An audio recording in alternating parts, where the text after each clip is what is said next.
Hey guys, so there you have it, rank 5 4-star Elektra. So this is the first of our rank up videos that we're showing. So I'm just going to quickly go back through the increased stats. You can see those here now. So you can see from the initial intro to the video, we've had a nice boost up here. The attack and health is looking really nice. You can just see the other stats there. That's pretty good critical rating and damage. Her block proficiency is really good as well. Actually, I didn't realize she had such a good block proficiency as well. So just looking into her abilities as well, I have this Elektra. I've had her a while now, so this video is late going up. So obviously I've been able to get her signature ability up to level 60. So basically this is no loose ends. So it's like an inbuilt assassin's ability that Elektra has.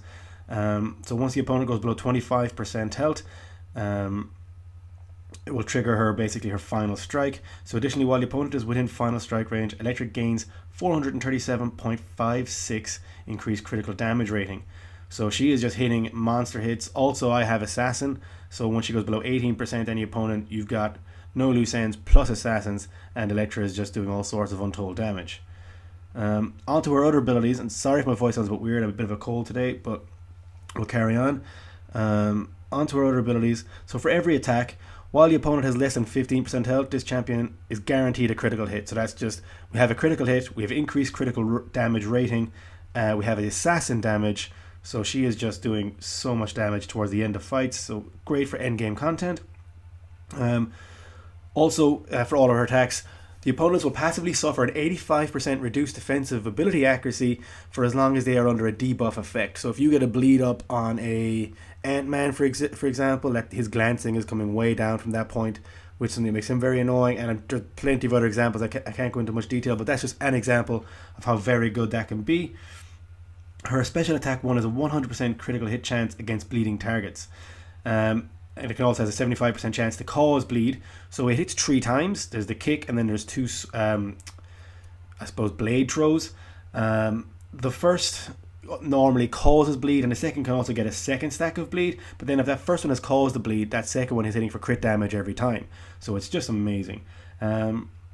And against bleed immune champions, so again, against bleed immune, normally these bleed champions wouldn't be used, but if you were using Elektra against a bleed immune, she'd have a 70% chance to armor break the target. Again, if that wouldn't be hugely beneficial unless you were down towards the end of a fight, that armor break would stack with the critical rating and the critical damage, and she would still be doing lots of damage. But you really don't take Elektra in against bleed immunes unless you've no other option. For the special attack 2, you have an 85% chance to inflict bleed, and again 85% chance for the armor break, so very similar to the special attack 1. I would only really use the special attack 2 if I was against the bleed immune, realistically. Otherwise you're spamming that SP1. For the special attack 3, there's a 100% chance to inflict bleed, and again against bleed immune champions, a 100% chance to armor break. I super rarely let Elektra get to her SP3. She really is a champ. You're just spamming that special one, and you're just trying to get bleed and critical hits up, because once they're under that debuff, they have that reduced defensive ability accuracy, and again, you are guaranteeing crit hits for yourself. So it's just brilliant. So we're gonna go now, and we're gonna do we'll do some duels. Yeah, we'll move to some duels. So we'll just look up some of the top guys in the game. I'm not sure who. I actually haven't done any planning for this. Just want to kind of give an example. I don't know if I'm going to do well or bad in this fight as well.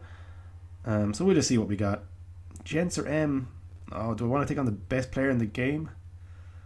He does have a Quake, which would be interesting. Some Quakes there as well. A lot of mutants, so I don't really want to be tackling mutants. Oh, we can take on Gwenpools. That'd be interesting. Phoenix there.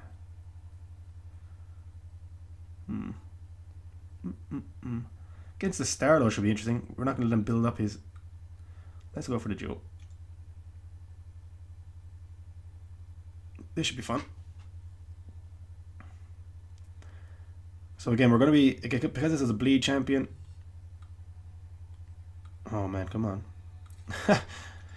We're going to be spamming that special one, trying to get the critical bleeds up, and you'll see towards the end of the fight how much damage we can do against this Star-Lord.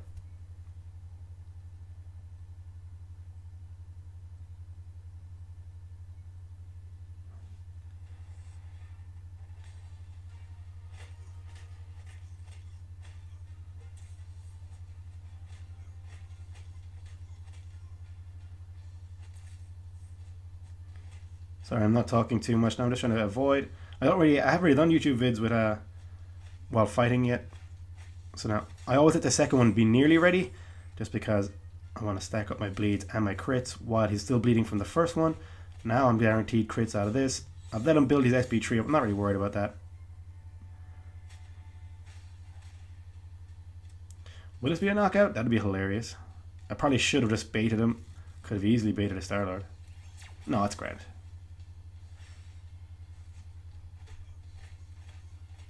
And guaranteed crit damage. That's brilliant.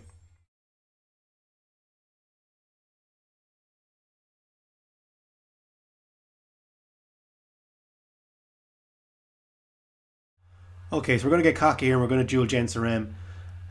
He's got a Quake, we have the class advantage. This actually might be a little bit easier than the Star-Lord fight, to be honest, given that we have even extra attack now onto our already pretty beastly attack. So let's just see how this one goes.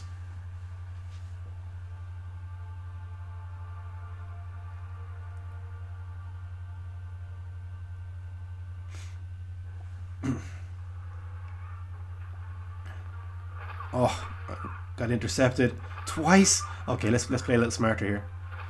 Right, better timing. You can already see we're getting loads of crits out here straight away. The double stack of bleed, second one guaranteed crit. Oh, now we're just monstering her help with some crits here.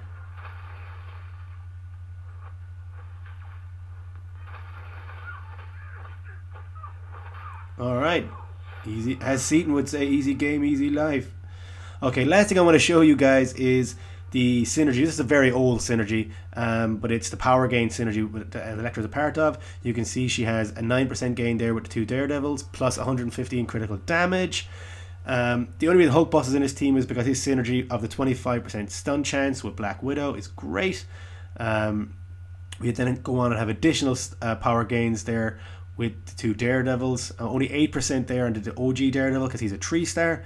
So you have a chance of getting an extra 3% power gain if he was a 4-star with his various synergies. So I have 22% power gain and 25% stun per special. That could be increased to a 25% power gain if you had a 4-star Daredevil OG, which I do not on this account. But basically the whole, I suppose, layout of this team is you're going to be with Elektra gaining her power or gaining her specials incredibly fast, 25% faster on a fully maxed out synergy team here, and then you have a 1 in 4 chance of stunning every time you fire off that SP1, which Elektra wants to be doing against bleed champions, is spamming that SP1 and getting that guaranteed crit damage on the bleed stacks. This is just a random Act 4 chapter I'm running through. I'm still trying to complete Act 4. Yes, I know I'm way behind the other YouTube content creators who are on Act 5, Chapter 3. If people would want me to upload my Act 4 progress, I can, but however I just felt that it's kind of, the game has moved on to Act 5 now, so I'm just in the background working through Act 4. But if people want it, I'll do it. And you can see the incredible damage we're getting. I know it's a weak Iron Man, but she just almost every hit going over 1,000 with her crits. It's just great damage. So guys, that is my 4-star rank 5 Elektra video. I really hope you liked it. Please like, comment and subscribe.